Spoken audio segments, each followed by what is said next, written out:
So hello, welcome. Today I'm going to be talking with Jenny, and we're going to be looking at breath work and movement. And I think in the context, I like to talk about it in a sort of therapeutic kind of way. But yeah, to do a brief introduction, well, in that context, I started doing different therapies for myself probably about, well, it doesn't feel that long ago, but it's probably about 7 years ago. And I started doing like Reiki, like really like as a therapy, like as a regular monthly kind of thing. You want to restart once she's settled. Okay. She will settle down. We'll explain the puppy noises. Okay. She might snore a little bit, okay. But that's you settled, is it?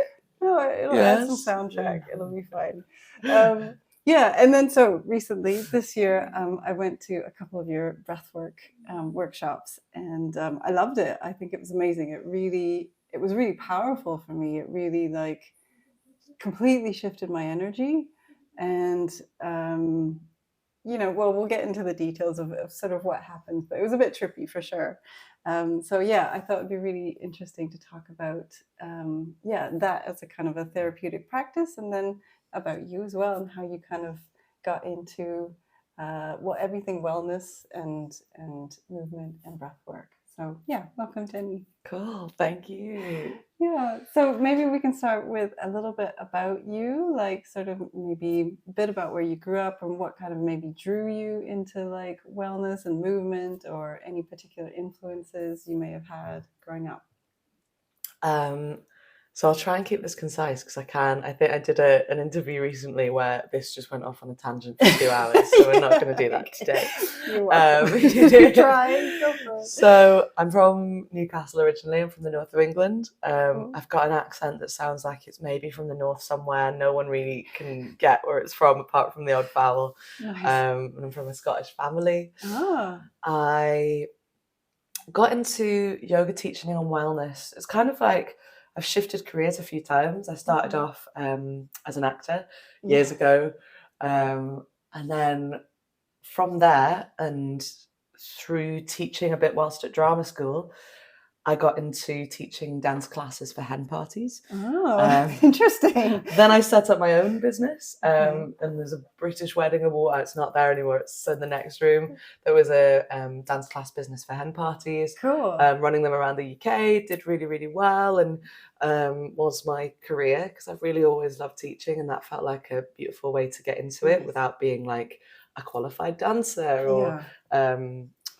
And then the pandemic hit and hen parties all stopped, and this thriving business suddenly came to a halt. We were left out of support. We just fell through a loophole. So I was staying with my family in Scotland. I ended up there by accident. And I was a bit like, well, how am I going to earn money? Is the business ever going to recover? Like, what do I do? And I'd started a few months prior a fitness like level 2 qualification just for fun, and so I picked that up once I'd kind of settled things a bit with the company and finished that. And then when I finished that, lockdown continued, and so I did my yoga teacher training, and then the whole pandemic thing just went on way longer than we expected. So after lockdown 1, I just got my head down and was just keen to get any work because we still couldn't run events, and started working as a yoga fitness teacher. And then from there, as the pandemic went on, I just did more and more and more, did an online offering during lockdown.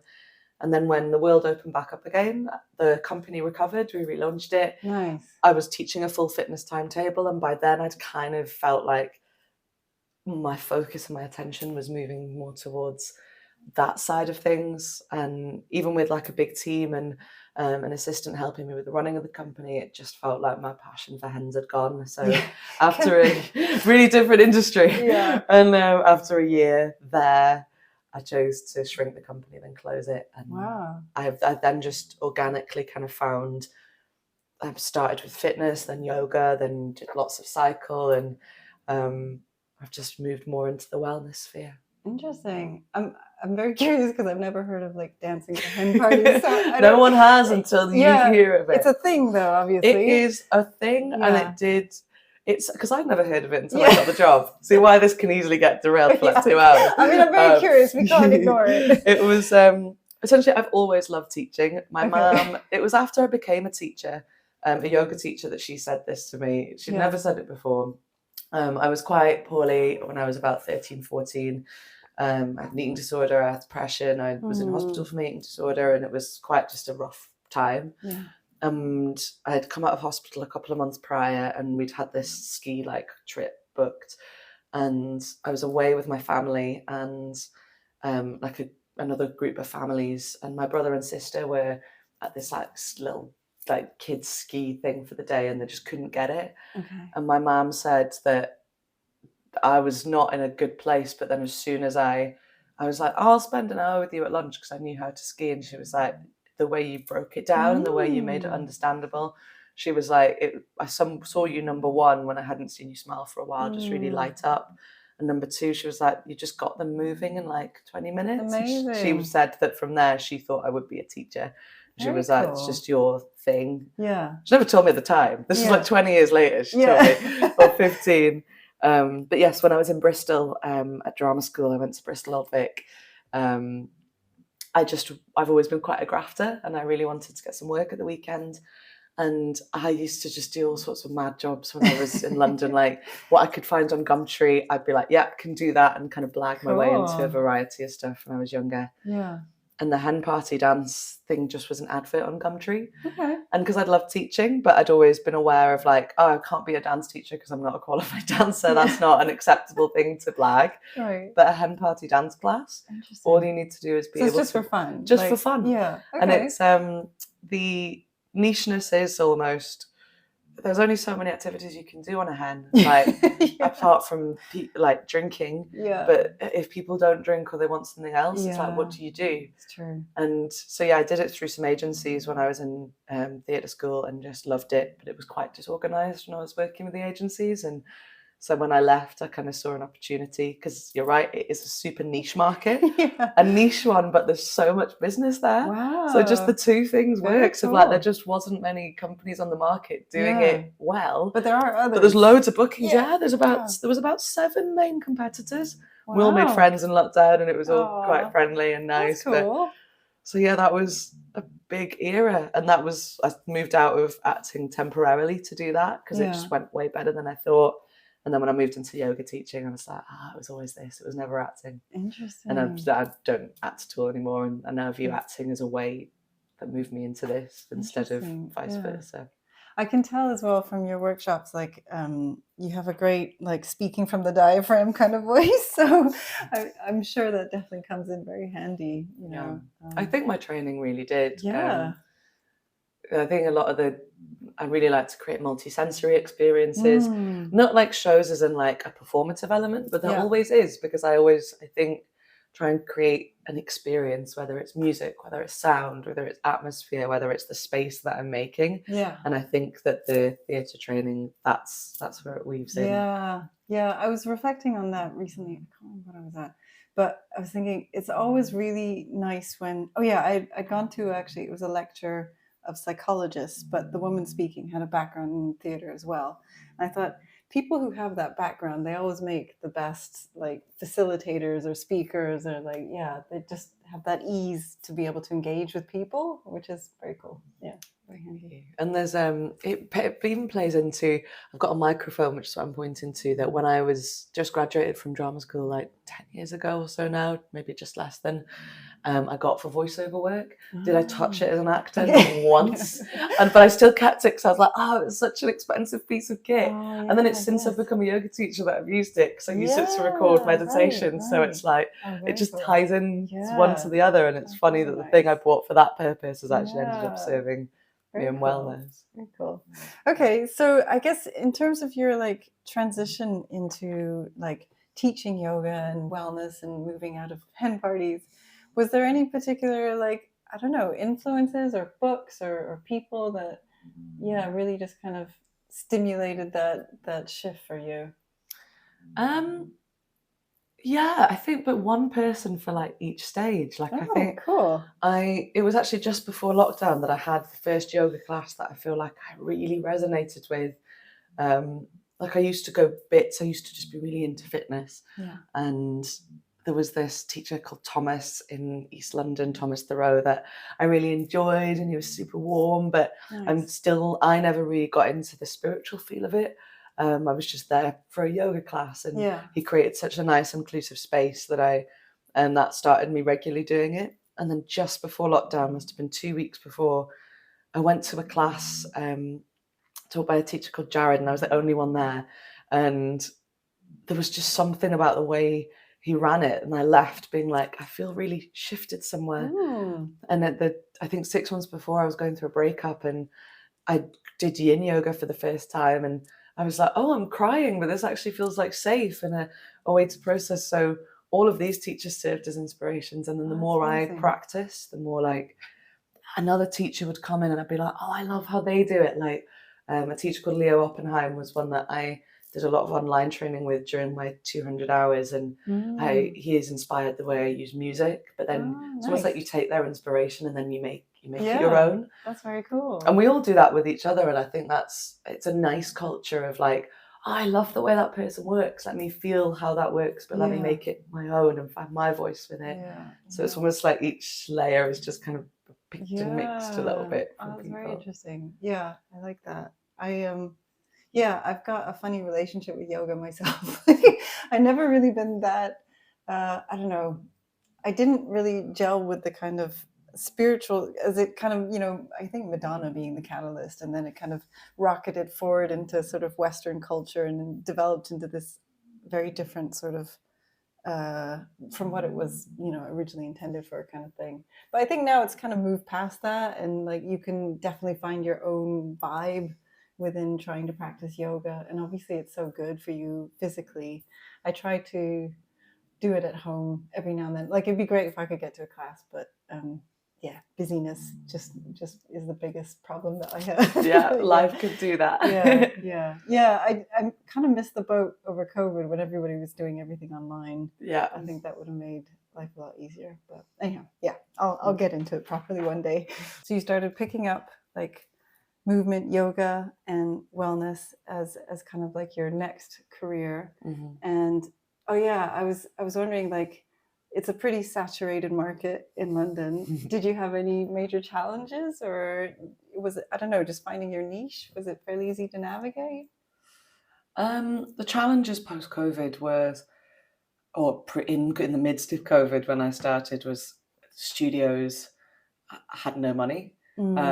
Cuts were so regular and brutal, particularly with like either smaller studios, but some big gym chains that I will not name were brutal with their cutting and just like the way they would handle stuff like that. So you'd kind of build everything up and then it would feel like it's stripped back. I look like I'm crying. I'm not. My eyes just water. It's not that emotional. It was at the time. I did a lot of crying about that at the time.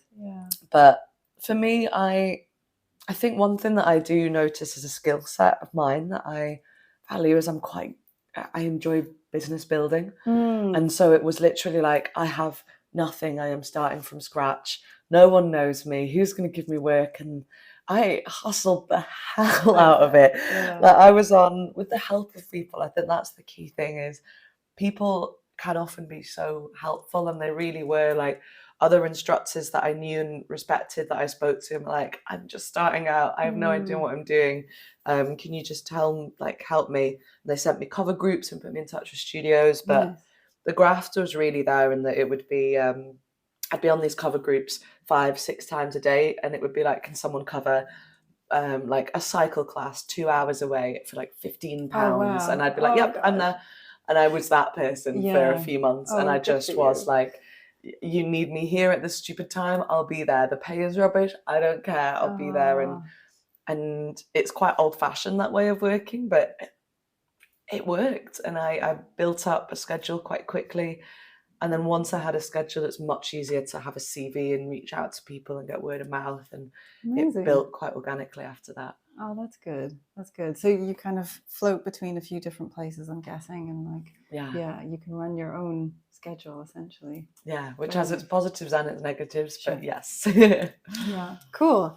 Okay, and I guess I'm curious a little bit like about the yeah, culturally, like, do you find a lot of variance across London, like different locations? Like, because I'm just trying to imagine, like, I don't know, like for instance, a city or Canary Wharf kind of gym or place might have a really different vibe to somewhere like the Lodge, which is where I met you. Yes, Yeah. absolutely. So before we met, it was 3 months prior to that. Last November, I left my role. Actually, I was fortunate enough to get given the role of lead mind and body trainer with Third Space, who are a Okay. company that were my dream to work for, and I've been working for them freelance for a while. Nice. And I was the lead trainer at Canary Wharf, which is Okay. which is the largest health club in Europe. Wow. So I would be teaching groups of 40 Wow. back to back to back to Wow. back. And Canary Wharf is a space with a certain energy. Yeah. Yeah. And I loved the role. I was there for a year and a half and just chose to move back to freelance because it felt like the right step then. But yes, since I've left Canary Wharf, I think I am spread out amongst a few different Third Spaces, the Lodge, smaller local studios, stuff that I run myself, and every single studio has such a different feel. Like even under the same brand, Third Space, you go to Canary Wharf, the members there are different to Soho, are different to Wimbledon, and but the thing at heart is like people just, yes, there are some sort of differences in location and how behaviour is in that location. Like in Canary Wharf, it's a very fast-paced area. People are very used to, like, they're very stimulated. Yeah. And so it sometimes takes pulling back to slow down a little bit. But for me, I always just think of it as just chipping away. And even if people aren't used to, like, being in this connected open space to begin with, you just give it some time and they are. Like I had the most beautiful community at Canary by the time I left. And that's amazing. they were all looking after my dog and being super, like, it just felt, and when I'd come in, like the reputation that some people had said was like, oh, Canary Wharf is quite a cold area. It was like, you just need to find your people and find your community. Oh, that's very cool. That's nice. I wonder, like, do you think of like your work in a way is just sort of, obviously in the foreground it's like doing something physical for wellness, but yeah, do you imagine there's a therapeutic side to it? In what sense do you mean? Like, for instance, the Canary Wharf sort of type people, obviously, yeah, there's a lot of stress or potentially a lot of, I don't know, what's the word, like front. Do you know what I mean? So I wonder if, like, in developing a real sense of community, is there a sense that, like, yeah, you can get underneath and really be there, you know, almost like a therapist in a way, but like in a physical kind of sense. Absolutely. Yeah, I've received some really beautiful messages over the years and received lots of really touching stuff about how much the form of community that we'd made or connection had shifted people. And it's not me, it's almost like I'm a facilitator. You're a facilitator that just get people to that place of connection. And not everybody wants that. Some people want to come straight in and out. Most of the time those people don't end up sticking with my classes because I don't really generate a space that is like that too much. I will as soon as I'm finished class, I run straight to the door to speak to everyone on the way out, to give them cards, to talk to people. And yes, I think, yes, essentially, from without going into detail about what people have said to me, I've had some really beautiful conversations, feedback and chats over the year about how much just getting that feel of community and openness and safe space has shifted people's perspective about what yoga is, about going on their wellness journey, about shifting stuff. And it just takes a person to do it. Like I've had people do it for me, where just by someone opening a door, it's given me a chance to really walk through it, and it's changed my life. And so I like to hope that I've just maybe been a door for a few people there. I'm sure.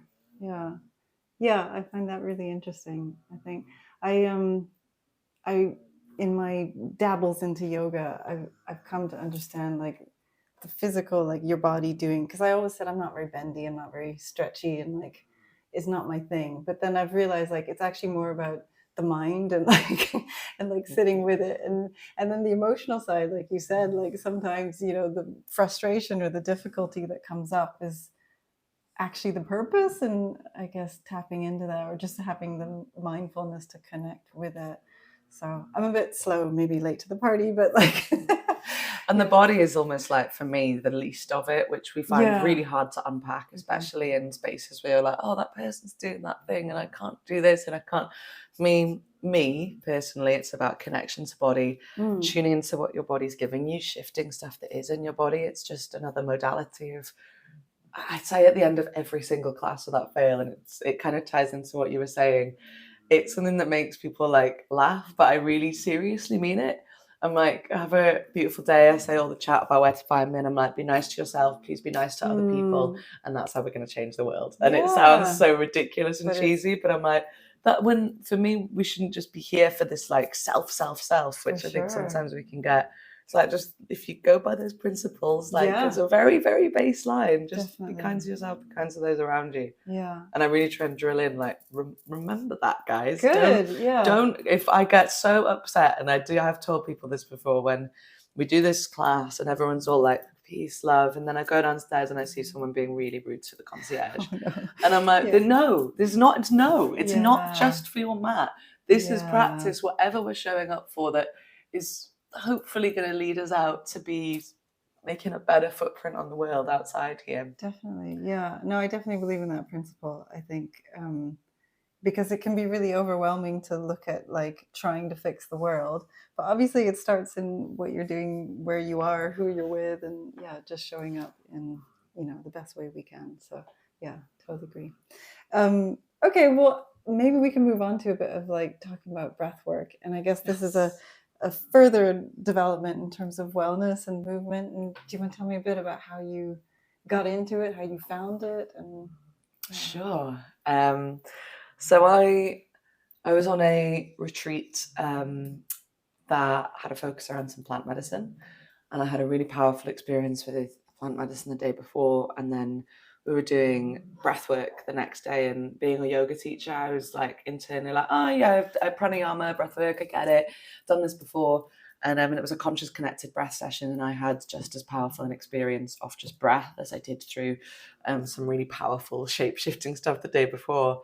And I remember like waking up, and it was like, people say it's like 10 years of therapy in one, and I wasn't going in with any expectations, but it was like, I was so blown away about how I unpacked trauma that I hadn't even touched or known I had. I had huge processing of big things that I didn't expect, and it really just sparked my curiosity as to like, what the hell is this? How do I learn more, and how do I do that? So I, when I came back from that retreat, I just practiced and tried to find classes to go to, and then after a while, I was like, I think I want to learn how to teach this and learn more about it. So that was how I stepped into training. Nice. Yeah, it is pretty fascinating. It's definitely a bit of all the rage at the moment. I see a lot of it everywhere. I think it's going up, and I think it probably will keep going up. I think so. I'm kind of obsessed with it though. I tried to kind of do one session a month, and I couldn't always fit in with you. But it's been interesting to try different. I found it fascinating because I think my understanding is that it's based on just who the person facilitating is, and like the energy that they bring and the music that they bring, and it's really down to that in terms of the kinds of experience you have, meaning like none better or worse, or just different. And I'm really big on that. I think I'm just as guilty a lot of the time, and a lot of participants are, especially ones who come to my class, like yoga classes regularly, being like, this person's better than this person, I only go to this person. We're missing out on so much if we don't go to different facilitators. And it's like, there are obviously going to be some less great people out there, like if they're not doing stuff properly, but most of the time it's just difference in like nuances and style. And so I always really encourage people to be like, don't just go to the one person, go to many, like find the different shades and the different textures, and notice how different people's cueing and the way it comes in can shift your experience. I bet. In terms of like the training as well, do you think there's I don't know, because I don't know how regulated it is, or like is there a lot of different schools of thought or a lot of different approaches and variances? Yes, Okay. it is a bit of a wild west, the breathwork training industry, because it's such a new industry in a way. Like, yes, I mean, breathwork's been around for centuries. Conscious connected breathwork and all of its, again, I say this and some people would really strongly disagree with me, and I totally respect that. All of the practices where we're taking a controlled hyperventilation, so whatever name it's under, holotropic, conscious connected, transformational breath, they're all doing the same thing. They're just doing it in slightly different ways. And holotropic breath was actually introduced, might get my dates wrong here, but I'm going to go for the 60s, I think it was. Okay. And the reason was because LSD got banned. And it was when LSD became illegal. Oh, wow. And that was being used as a therapeutic drug. That I'm pretty sure it's Stanislav Grof. I'm going to just go in there and say that. We'll look it up. I can put it in the notes for sure. If not, I'll just admit I'm wrong. It's and they found this breathwork to have similar results to LSD. So that's been around since the 60s. Rebirthing came in the 70s, which is in water. Okay. But ever since then, it was a very almost like slow incline. And in the past 3 to 10 years, it's just exploded. Wow.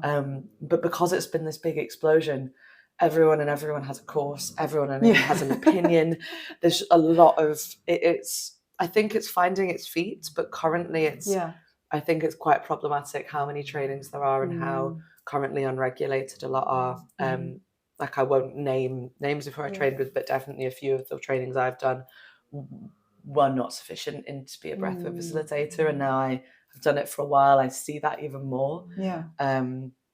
And there's more and more kind of regulation coming in with the International Breath Foundation, and with people being really clear about this is what needs covered. Like if it's a practice that can be as strong as trauma release and psychedelic experiences and similar to LSD, it shouldn't be able to be done online in 2 months. That shouldn't be a thing, let alone in and interesting. So it's getting there, I think. But when I first looked it up, I was so overwhelmed by there are hundreds of courses and they're all saying their own thing, and I had no idea. And so now I really always recommend people to do research, and ask your facilitators who they've trained with, ask people for advice. I don't tend to recommend most of the people I ended up training with, but I have people now that I know what I'm doing that I'm but I can see their training is super thorough, because it took me about 4 trainings to be to feel that I had one comprehensive Interesting. Okay. Maybe now is a good time. Could you tell me a bit about the science around it? What is it doing when you're breathing in that way? Yes. So the science of controlled hyperventilation, which is what all of these practices are based on. All they're based on is hyperventilation, which just means you're overventilating. We're taking in way more oxygen. Our carbon dioxide levels are lowering. And what our blood cells actually need for oxygen to be carried around the body, to the tissues, to the organs, to the brain, is carbon dioxide. So if we have less carbon dioxide, our oxygen can't bind towards the blood cells.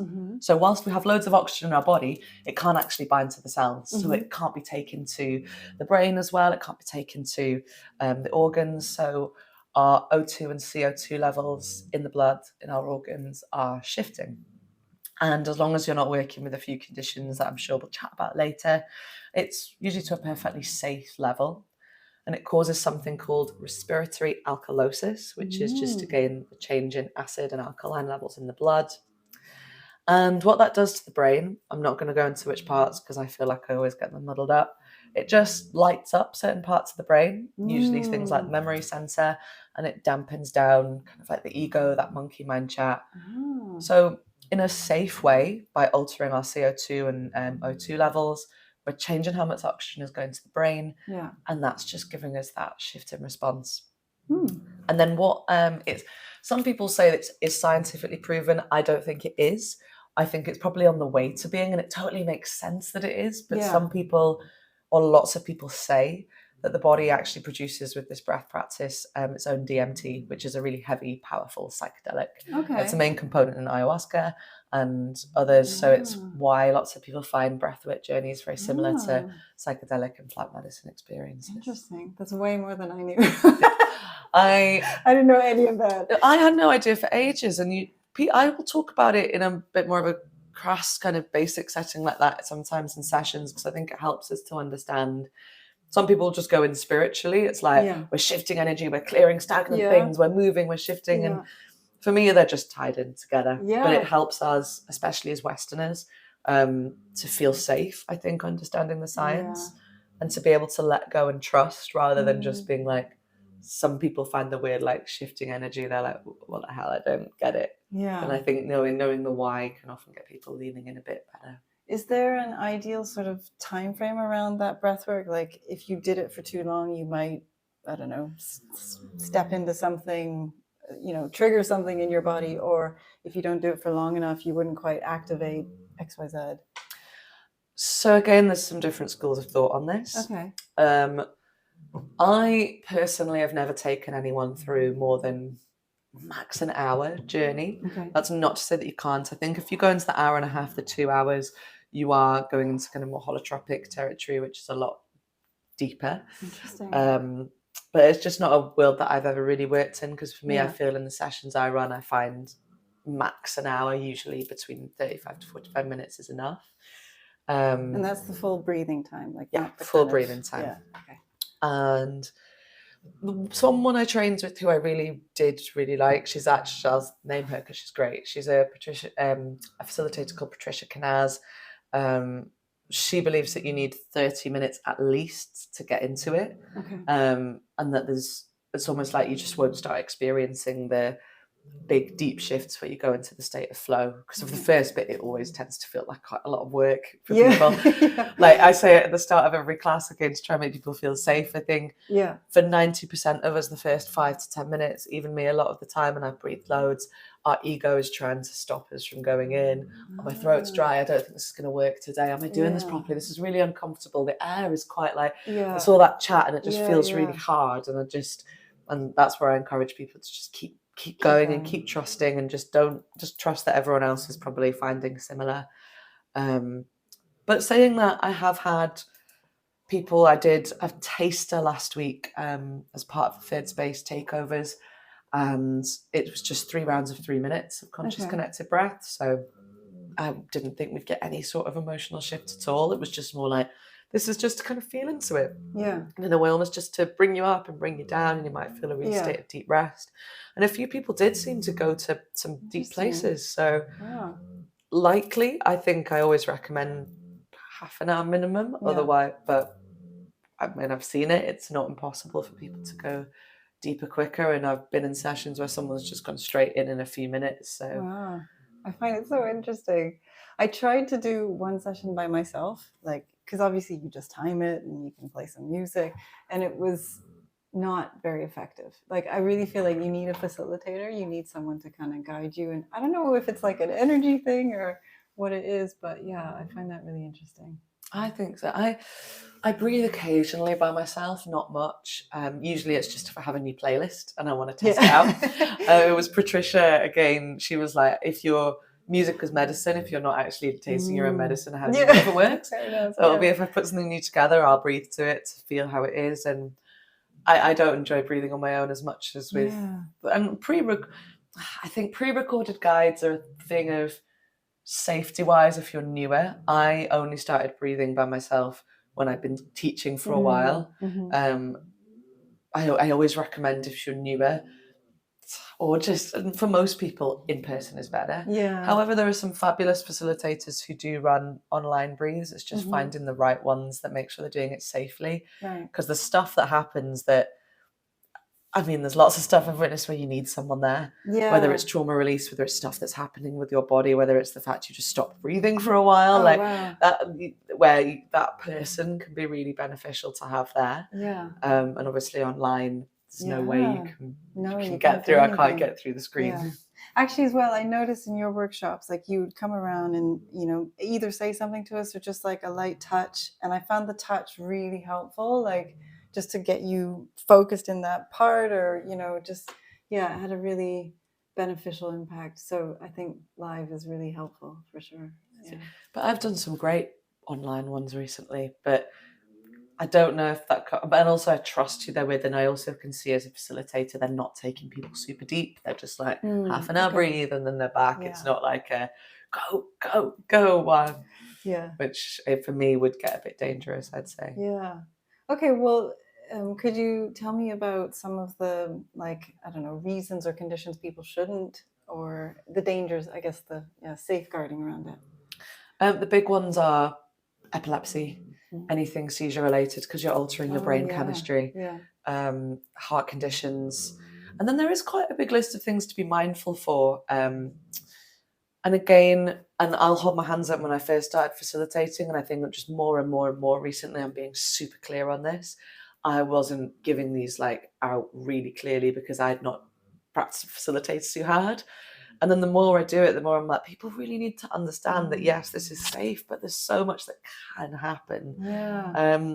Stuff like diabetes, you just need to be a bit aware of. There's always stuff, osteoporosis, because if you end up moving and shaking, it can maybe do some stuff. And then there is quite a big list that I just can't remember off the top of my head, but I always chat through. But the biggest ones are anything heart related, seizure related, and anyone in their first trimester of pregnancy. I personally say all the way through pregnancy, because some facilitators will say you're fine to breathe like that when you're pregnant.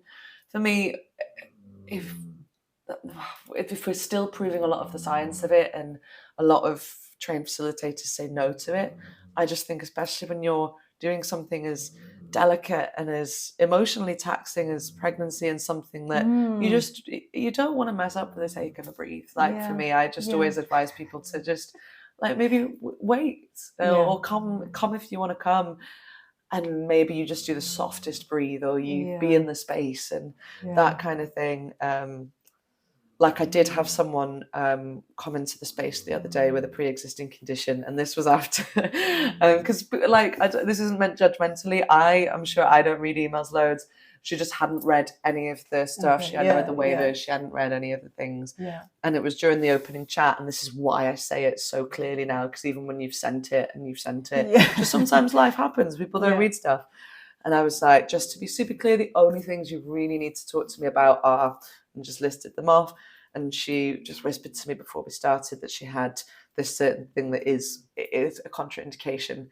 And so I just chatted to her and said, I'm absolutely fine for you to stay in the space, but what we need to do is just really, really slowly. And she actually still had a really strong experience, which is beautiful for me to see. But we just took it so carefully and delicately. Oh, that's good. Oh, that's really nice. Oh, well, it'd be great. I don't know if you can, share any really interesting experiences you've had in terms of facilitating and like seen, obviously without mentioning any names or people's experiences, but any major benefits, or I guess even any things that might have been really challenging as well. But I mean, the more I do it, the more I'm blown away by the power of breath, because you just see more and more and more and more and more stuff happening. I mean, the trauma process is one of the biggest things, like the amount of people who I've been with and held through really big shifts, but the amount of people that have, like even last weekend, someone finished and they were crying for ages, and then they just looked at me and they just went, this was just perfect. I feel perfection. And it's just, I swear you just see the full range of like subtle. I had a group of 5, and one person was like, I just felt like Superman. I didn't get any emotional release, but I just feel so powerful in my body. And the more I breathed, the more I was like, I just feel incredible. And then the person next to them had this incredibly strong trauma release in the body and was just shaking but not just a little bit, like shaking for 45 minutes. I've watched energy release, so I'll put my hands without touching them above someone's heart, and then all of a sudden it moves. You see the big stuff, you see the small stuff, you see the people that really are struggling to get into it. I facilitated with Tim Morrison, who's quite a well-renowned facilitator, and some of the stuff I saw in that space was was insane. How deep people went, and what I had to sit with people with. So it's continually evolving, and it's continually like, it gives me more confidence the more I go, and the more trust of like holding people through, and also what the power of it is. Yeah, very exciting. I wonder as well, like, if you have yourself experimented with different kinds of therapies, and if, I don't know, if you draw a comparison, like, to what you can achieve, like with breath work and other things. Like, I'm a big buyer of lots of modalities. I mean, the way I work, it's quite multimodality. And I was talking about it in yoga this morning, actually. It's a quote that I read from, I was looking to write a bio for like a festival, and I looked at some of the others, and it was actually Leo, the teacher that I mentioned I liked. Something he said that resonated really well, and it's, if someone is telling you that their way is the only way, that's probably someone you maybe want to avoid.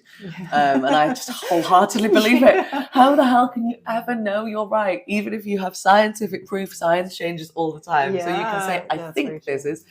So I'm really about find what works for you. I love talk therapy. I did talk therapy for 18 months, and I found that super beneficial. But what breathwork can do that talk therapy often just can't, just get you out of your mind and into what's stored in the body.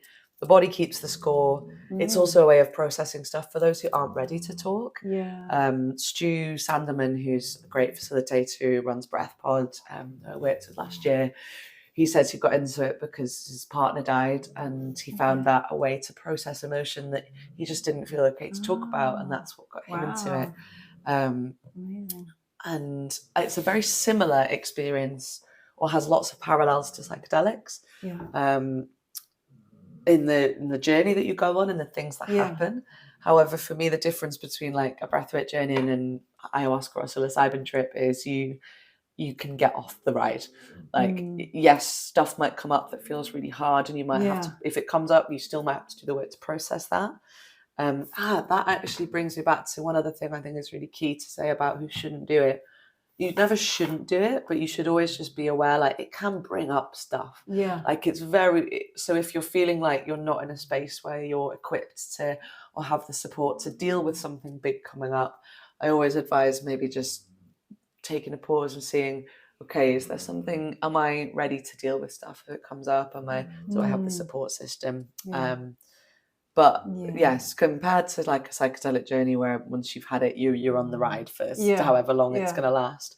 With breathwork, if whatever you're experiencing in that moment, you're like, actually, it's too much, not for me. You stop breathing and you go back to a passive breath, and it'll go back to your normal state in a couple of minutes. But with the results, they're very similar, and there's loads of science. I can't remember the Instagram handle now. I think it's Performance Through Breath or Health or something like that. There's a guy that I follow who does great posts about the science behind it all. And cool. He compares ayahuasca and breathwork to be similar practices, and both, if done over time, have lots of evidence to just prove your almost like day-to-day resilience. Oh, that's interesting. Because when you mentioned the history and like LSD, I did think, like, because obviously everybody's talking now about psilocybin and like picking it up where we left it off in the 70s and restarting the trials. And I mean, I love the idea of it being therapeutic in a way that not, drugs or any other kind of therapies hasn't really helped. But personally, like, I don't love the idea, like, once you're on the ride, you're on the ride, you know? Like, I never really enjoyed that. So I think it would be interesting, but I haven't heard of anything like about breathwork being trialed or tested as like a potentially deep kind of therapy equivalent to something like that. But that'd be really interesting. My instinct is it will be more and more. I can't see why it wouldn't be, because the benefits are just, it's continuing to be known more and more and more. And I think the more it's being studied, like, so many people do it without any spirituality at all. And that's okay. I think with something like breath, it can be a practice with big spirituality in, like I run mine with like an elemental kind of theme to it, because I find that really helpful. Yeah. But then some people do it just as a like, right, sit down, breathe, let's go. Yeah. And that's valid as well. Yeah. Yeah. It's a good point. Yeah. I think that's really interesting. Like, I like the spiritual side of all of these practices, but I think, yeah, you don't have to necessarily, want to be involved in that way. So that makes sense. Cool. So curious, like, is there, I don't know, do you have big plans? Like, is there an ideal where you'd like to see yourself working with this, or anything you'd be looking to develop? Yes and no, in the sense of I had a big moment last year when I started feeling the pull to move from employment within third space in this role that was amazing and literally was my dream. Like, I've never cried when I got a job before, and I cried my eyes out when I got this job. Amazing. But there was just something when it hit about June last year that just wasn't sitting with me anymore. And I think I'd always viewed it, what's the next thing and the next achievement and what's the next up? How do I build? As I mentioned, I enjoy running and building businesses. Yeah. And I sat and was just like, what if I want to get smaller? What if it's not about leveling up? What if it's about actually becoming more honest with where I am? And I'm still in a big process of figuring it out.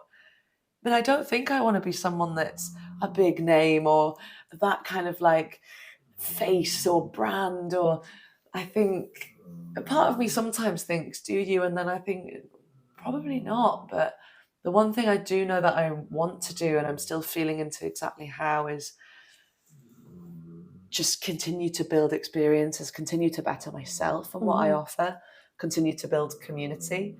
And I'm still kind of feeling into, because I'm only 6 months out of the employed role, where I've actually got more time and total freedom to just do whatever I want. And I've been doing stuff like recorded meditations, which I put on Insight Timer, and that really threw me, because I was like, oh my gosh, there's 1,000 people in America listening to this. Like, okay, what's that market then? Like, is that something I want to do? And then like lots of people have asked about, like, can you film courses? And I'm like, is that something I want to do? And part of me thinks of, like, at some point I'd maybe, because I enjoy practicality in business, I'm like, I'd love to run a business for like not a school, that's too much, but like an online course to teach other yoga teachers or wellness practitioners, like, this is how to do the business side of it. Great. Yeah, I'm sure. So at the moment it's almost just like I feel like I'm playing with it all. But the one thing that has really become alive for me this year is the event community that I met you with. I'm running alongside, my week is very split at the moment between, I teach about 15 studio classes around London, a fusion of yoga, a little bit Pilates, sound baths, breathwork. I run 2 to 3 events of my own, a mixture of day retreats, half-day retreats, breathwork, sound and breath, cacao and breath, like loads of just different stuff. I'm running a summer retreat. I do one-to-ones. I have a very few select slots for one-to-one clients, but I enjoy that as well. And then I've been getting more and more just called in by brands and festivals, and so it's almost like I'm just being a bit like feeling in at the moment. And I think at some point over the next year, I feel this pull to get smaller. And I'm just figuring that out. I love that. That's a really lovely answer. Very, I like that. But it made me think. I was like, getting bigger. Great if that's for you, but maybe that's not always the goal. The goal is getting better, but that doesn't mean bigger. That could be smaller. Brilliant. Oh, thank you. So, okay, I think we've covered pretty much everything. I do have like a closing question that I've asked a few people previously, which is, let me read it properly, sorry. What is one thing you would like to see change in the next 5 to 10 years? It could be related to what you do, but you can open it up if you want to as well. Okay, so if I relate it to what I do, more space. I'm a very fiery energy, and I love to do, and I love to be in, like I just listed off with the multitude of things I'm enjoying doing. And I'm not always as good at having time to rest, and I'm really consciously working on that. It's my weakest point, and it's not something that I just ignore, but it is my biggest struggle, and for a number of reasons, some fear-based in there, like from COVID and from all the rest, and if we do more, sometimes it's security, from excitement, from wanting to do it all, but I really want to build a life where I have more just space to be as well, because I think it makes us better as teachers too. Yeah. Sure. And then a big answer, but one that's really resonating with me at the moment, I'd love the world in general to be just a bit more loving. I find at the moment the state of the world is heartbreaking, and I found it quite tough to see what's going on in the world, and especially not see those in the wellness sector speaking up about it. And it's and I'd just really love to try, and it sounds really cheesy, but I'd love the world to just be a bit kinder to each other. Yeah. And for those of us who are in privileged positions, to keep speaking out, because that's a big thing. Yeah. We sugarcoat it, we spiritually bypass a lot, and I think if we are preaching about being better, be better. Yeah, that's a lovely answer. Thank you. No, I totally agree. I think, I could go off on tangents and derail this conversation and chat about a million things, but I'll stop there, and maybe we can have another chat another time. Yeah. But thank you so much. You've been so good at it. Thank you. Thank